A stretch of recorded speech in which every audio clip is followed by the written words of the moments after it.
Saat ini timnas Indonesia U23 memang tengah berjuang di ajang Piala AFF. Namun ternyata ada kabar lain soal perkembangan timnas senior yang pada bulan Oktober nanti bakal berjuang di babak keempat kualifikasi Piala Dunia. Salah satu kabar mengejutkan datang dari Ole Romani. Usai bermain di ajang Piala Presiden, pemain berusia 25 tahun tersebut diprediksi akan absen membela timnas setelah sebelumnya mengalami cedera yang cukup parah. Tanah bergetar retak di bawah tubuh, cakar tajam menusuk dalam luruh. Soal kabar itu memang belum bisa dipastikan, tapi tetap saja Patrick Kluivert harus bisa menyiapkan skenario terburuk jika Ole benar-benar absen. Selain kabar dari Ole, kabar lain datang dari AFC. Federasi Sepak Bola Asia itu kembali mendapatkan sorotan setelah FIFA merilis ranking terbaru di bulan Juli. Sorotan itu terjadi karena AFC terlihat memaksakan jika Qatar dan Arab Saudi yang menjadi tuan rumah di babak keempat kualifikasi Piala Dunia.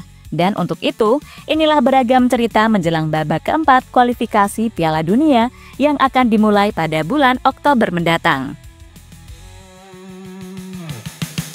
Pecahkan rantai yang menjerat mimpi, biarkan angin membawa janji abadi.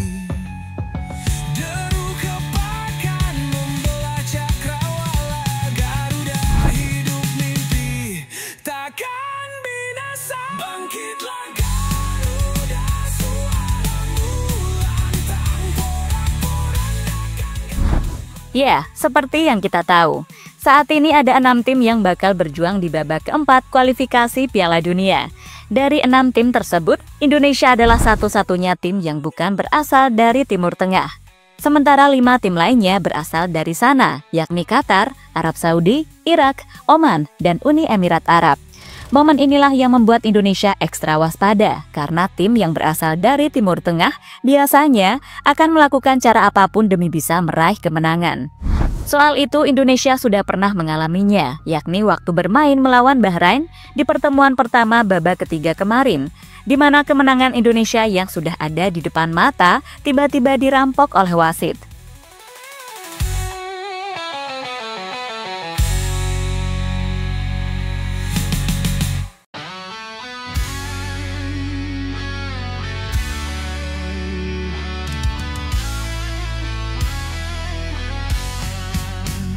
Langit terbakar merah, api di dasar. Lebih lanjut, selain harus melawan tim dari Timur Tengah, di babak nanti, Indonesia juga menjadi tim yang tidak diunggulkan. Bahkan mereka menjadi tim debutan yang baru pertama bermain di babak keempat. Namun karena itulah Indonesia menjadi tim yang diwaspadai, karena sebelumnya mereka juga tampil mengejutkan di babak ketiga. Padahal, di babak tersebut status Indonesia juga menjadi tim debutan.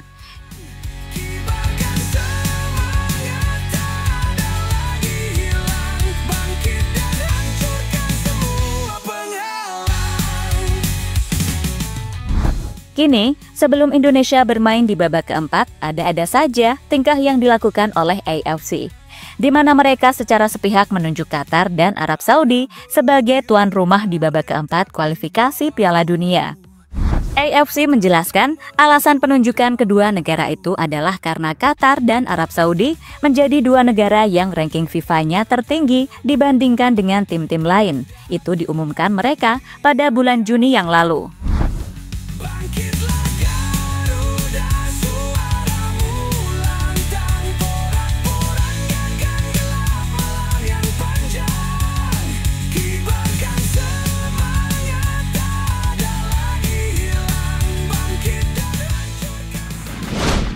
Ranking FIFA berubah di bulan Juli.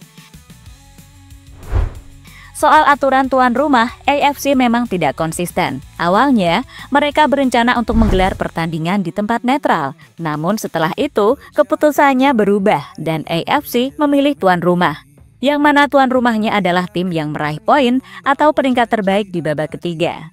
Jika berdasarkan aturan itu, peringkat terbaiknya adalah Irak dan Uni Emirat Arab. Tapi setelah babak ketiga selesai, AFC kembali mengubah aturan yang mana tuan rumahnya adalah Qatar dan Arab Saudi. Alasan mereka adalah karena Qatar dan Arab Saudi menjadi dua tim dengan ranking FIFA terbaik pada bulan Juni yang lalu.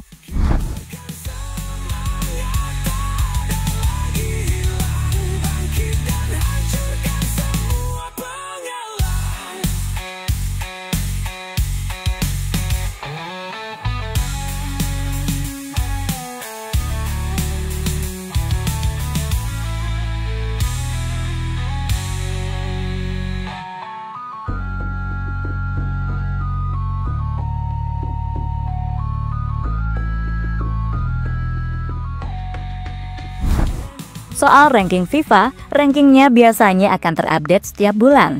Untuk bulan ini, ranking tersebut telah diubah dan Irak langsung menggusur Arab Saudi sebagai tim dengan ranking terbaik bersama Qatar. Namun anehnya, AFC tetap tak bergeming dan mereka tetap menunjuk Arab Saudi sebagai tuan rumah. Entah apa alasannya, namun banyak yang memprediksi jika Arab sudah ditunjuk menjadi tuan rumah pada bulan Juni yang lalu.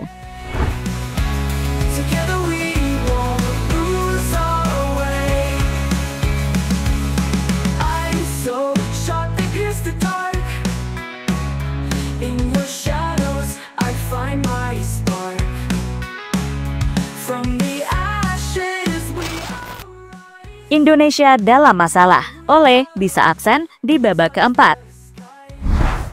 Sebelum berjuang di babak keempat, Indonesia malah mendapatkan kabar buruk soal pemain andalannya yakni Ole Romeni. Pemain berusia 25 tahun itu diragukan bisa membela timnas Indonesia akibat cedera yang dialaminya di ajang Piala Presiden. Ternyata, cedera yang dialami Ole cukup parah sehingga membuat dirinya harus absen selama beberapa minggu. Tentu, sebuah kerugian yang dirasakan oleh timnas dan klubnya saat ini yakni Oxford United. Soal update kondisi Ole Romeni, baru-baru ini diungkapkan oleh manajer timnas Pak Sumarji. Agak susah ya, doakan saja mudah-mudahan bisa bermain pada putaran keempat kualifikasi Piala Dunia 2026. Minta doanya saja, saya pikir September dia belum yakin bisa bermain. Kalau untuk Oktober ya diupayakan mudah-mudahan, kata Sumarji pada media. Kini untuk berjaga-jaga, jika seandainya Ole Romeni tidak bisa bermain, Patrick Kluivert harus menemukan cara sebagai solusi. Salah satu caranya adalah mencari pemain yang diplot untuk menggantikan perannya. Di timnas saat ini sudah ada beberapa pemain seperti Ragnar Oratmangun. Selain Ragnar, Kluivert bisa mencoba dua pemain muda yakni Jens Schreven dan Mauro Zylstra. Untuk Jens Schreven, dirinya layak dicoba karena tampil gacor bersama timnas U23. Sementara Zylstra adalah pemain yang kabarnya akan menjalani proses naturalisasi. Jika semuanya beres, maka Zylstra bisa diandalkan di lini depan tim Garuda. Tapi jika mengandalkan dua pemain itu, kendalanya adalah chemistry hingga pengalaman. Karena jujur saja, level mereka masih level pemain junior.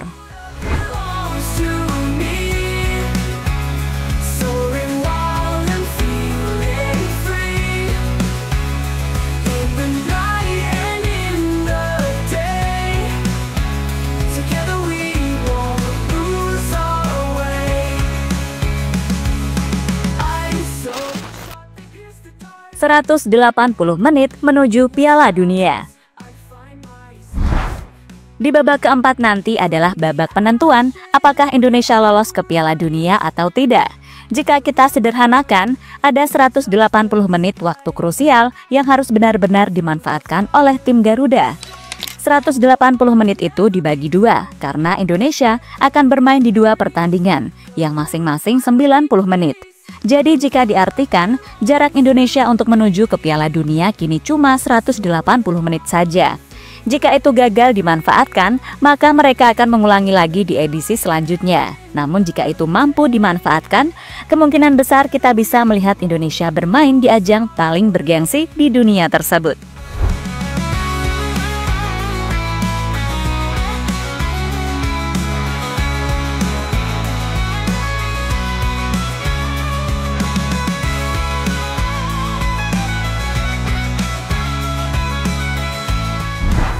Soal lawannya sendiri, nantinya Indonesia berada di pot paling rendah dan akan melawan di antara 4 tim, yakni Qatar, Arab Saudi, Irak, maupun Uni Emirat Arab. Dan penentuan lawan yang dihadapi Indonesia adalah besok ketika AFC mengadakan undian di Kuala Lumpur. Semoga saja Indonesia tak gentar saat bermain di babak keempat dan mampu mengejutkan lawan-lawannya, seperti yang mereka lakukan di babak ketiga kemarin.